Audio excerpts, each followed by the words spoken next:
صدر،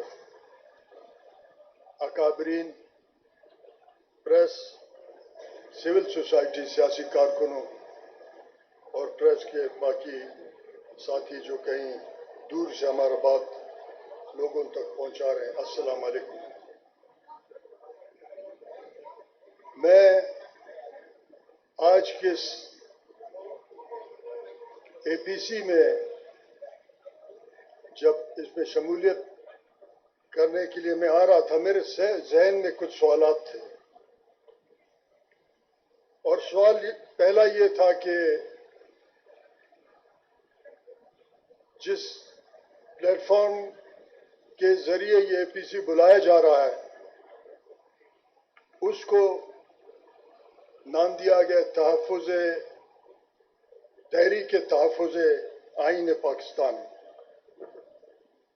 تو میرے ذہن میں ایک سوال تھا کہ میں اکابرین سے پوچھوں، محمود خان صاحب سے، بیرسٹر صاحب یہاں بیٹھے ہیں، باقی پورے پاکستان کے ایسے چہرے جن کو اکثر لوگ جانتے ہیں، اور ہم پچھلے 2-3 گھنٹوں سے بیٹھ کے یہ باتیں سن رہے ہیں۔ میرا سوال یہ ہے کہ اس بات کو لوگوں کے سامنے رکھا جائے کہ ہم کس طاقت سے اس آئین کا تحفظ کر رہے ہیں اور اس آئین کو کس قوت سے خطرہ ہے۔ جب تک یہ پتہ نہیں چلے گا ہم آئین کا تحفظ کیسے کریں گے اور کس سے کریں گے۔ کم از کم میں اس پسماندہ صوبے سے تعلق رکھتا ہوں جو 1948 سے آج تک فوجی آپریشن کے زد سے فارغ نہیں ہوا ہے۔ ہمیں بتایا جائے، پاکستان کے لوگوں کو یہ بتایا جائے، ان کا یہ مطالبہ ہوگا، ان کا یہ قومی اور سیاسی حق ہے کہ بتایا جائے کہ وہ کون سا قوت ہے کہ جس سے آئین کو خطرہ ہے۔ ساتھ ساتھ اگر ہم پاکستانی آئینی تاریخ میں جائیں کہ 1935 سے 1956 تک ایک گورنمنٹ آف انڈیا ایکٹ کے ساتھ اس ملک کو چلایا گیا، اس کے بعد 1956 کے کانسٹیٹیوشن کے ذریعے بھی اس ملک کو چلایا گیا۔ کانسٹیٹیوشن آف 1962 ایک ڈکٹیٹر جنرل ایوب، انہوں نے بھی اس ملک کو اپنا کانسٹیٹیوشن دی اور اس کو بھی کئی لوگوں نے قبول کی۔ جنرل ضیاء الحق جس نے اس ملک کو آج افراتفری میں رکھا، آج جب ہم کہتے ہیں کہ دہشت گردی ہے، بنیاد اس ڈکٹیٹر نے رکھا، اور اس نے بھی ایک ایل ایف او کے ذریعے اس ملک کو جنرل یحییٰ نے چلایا۔ کانسٹیٹیوشن آف 1973 اور اس کا شکل جنرل ضیاء الحق نے بدلا، اس کے بعد 2010 میں 18ویں ترمیم کے ذریعے اس آئین کو اپنے اصل شکل میں بحال کرنے کے لیے کوشش تھی۔ اتنے سارے آئین کہاں گئے اور اتنے سارے آئین بنے کیسے؟ کس نے ان آئین کو پامال کیا؟ جناب صدر، جہاں بھی ہم بیٹھے ہیں، یہاں سے چند کلومیٹر دور ایک فاصلے پہ آئین کا قبرستان ہے۔ اس قبرستان میں کئی سیاسی لوگ اس دروازے کو بھی کھٹکھٹاتے ہیں۔